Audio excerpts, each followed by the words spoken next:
నాకు అన్నా సమానమైన పవన్ అన్న ఒక క్లారిటీతో కలిసికట్టుగా ముందరికెళ్దాం. పొత్తున్నప్పుడు చిన్న సమస్యలుంటాయి, చిన్న కుటుంబాల్లోనే సమస్యలుంటాయి, మనస్పర్ధలుంటాయి. కానీ ఆంధ్ర రాష్ట్రానికి మన వల్ల నష్టపోకూడదు. రాబోయే 5, 10 కాదు 15 సంవత్సరాలు కలిసికట్టుగా ఆంధ్ర రాష్ట్రాన్ని ముందలు తీసుకెళ్లాలని పదే పదే చెప్తున్నారు పవన్ అన్న.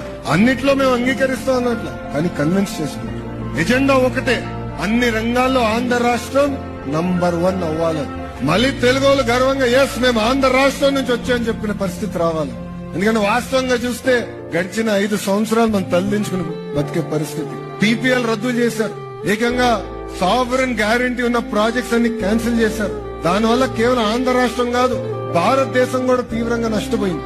అలాంటి పరిస్థితి తిరిగి రాకూడదనే లక్ష్యంతో ఈ రోజు పవన్ అన్న, గౌరవ ముఖ్యమంత్రి చంద్రబాబు నాయుడు గారు కలిసికట్టుగా పరిపాలిస్తున్నారు, రాష్ట్రాన్ని ముందలు తీసుకెళ్తున్నారు.